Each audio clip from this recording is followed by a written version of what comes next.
اولادوں کو وفادار کرنے کا طریقہ اور سلیقہ کیا ہے؟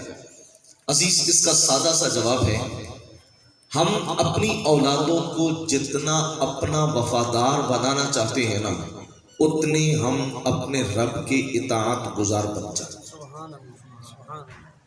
سبحان اللہ کہنے کی ویسے اجازت ہے، کوئی اس پر پابندی نہیں ہے۔ بات سمجھ آئے تو جب جملہ پورا ہو تو اس وقت سبحان اللہ کہنا چاہیے۔ ایک بار ذرا مل کے کہیے گا سبحان اللہ۔ اللہ تعالیٰ آپ کو سلامت رکھے۔ اب میں دوبارہ سے اسی بات کو رپیٹ کر رہا ہوں، اگر ہم چاہتے ہیں کہ ہماری اولادیں ہماری وفادار بن جائیں تو پھر یہ ہمیں جتنی طلب ہے، جتنی حاجت ہے، جتنی ضرورت ہے اور جتنی ہماری تمنا ہے کہ ہماری اولاد ہماری کتنی تابعدار اور کتنی وفادار ہو، تو ہمیں اتنا ہی اپنے رب کی احکامات کا اطاعت گزار بن جانا چاہیے۔ ہم جتنا اپنے رب کی احکامات کے تابعدار ہوتے چلے جائیں گے، اللہ تعالی ہماری اولادوں کو اتنا ہی ہمارا وفادار بناتا چلا جائے گا۔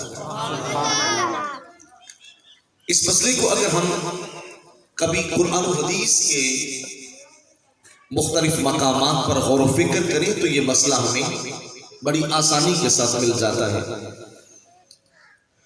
قرآن مجید برہان رشید کے اندر اللہ تعالیٰ نے ایک جگہ پر باپ اور بیٹے کی عظمت کی قسم اٹھائی۔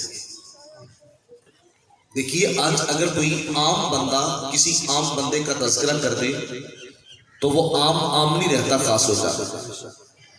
اگر کوئی خاص بندہ کسی عام کا تذکرہ کر دے تو وہ عام بھی عام نہیں رہتا بلکہ خاص ہو جاتا ہے۔ تو پھر اندازہ لگائیے، جس باپ کی عظمت کی قسم رب اٹھائے اور جس بیٹے کے مقام اور مرتبے کی قسم اللہ یاد فرمائے، تو اس کا مطلب کیا ہے؟ نہ وہ کوئی باپ عام ہے اور نہ ہی وہ کوئی بیٹا عام ہے۔ اس لیے کہ ایک ہے تذکرہ کرنا اور دوسرا ہے قسم یاد فرمانا۔ اب قسم یاد فرمانے سے اس بات کا ہم اندازہ لگا سکتے ہیں کہ ان کا مقام اور ان کا مرتبہ کوئی معمولی نہیں ہے، بلکہ اللہ تعالیٰ نے ان کو عزت، مقام و مرتبے میں وہ سرفرازی بخشی ہے کہ جو عام بندوں کو حاصل نہیں ہے، جو رب نے اس باپ اور عظمت والے بیٹے کو عطا فرمائی۔ قرآن مجید برہان رشید 30واں پارہ سورۃ والد کو پڑھیے گا، فرمایا وَوَالِدٍ وَمَا وَلَدَ، اس عزت والے باپ کی قسم ہے۔ اور یہاں سے باپ کا ذرا مقام سمجھ آتا ہے کہ ماں کے ساتھ اللہ تعالیٰ نے قرآن مجید برہان رشید میں حسن سلوک کرنے کا حکم دیا ہے، مگر ماں کی عزت کی قسم یاد نہیں فرمائی۔ باپ کا مقام، باپ کا مرتبہ یہ ہے کہ اللہ تعالیٰ نے باپ کی عزت کی قسم یاد فرمائی، اور پھر ڈائریکٹ قسم سے آغاز نہیں کیا اپنے کلام کا، بلکہ تمہید کے اندر کہا لا اقسم بہذا البلد، معبود اس شہر مکہ کی قسم ہے۔ اور کیوں قسم ہے؟ وَأَنْتَ حِلٌّ بِهَذَا الْبَلَدِ، اس شہر مکہ کی قسم اس لیے ہے کہ اے حبیب اس شہر کے اندر تیرا بسیرا ہے۔ معبود اس شہر مکہ کی قسم اس لیے ہے کہ تو اس شہر مقدس کے اندر رہتا ہے، قیام فرما ہے۔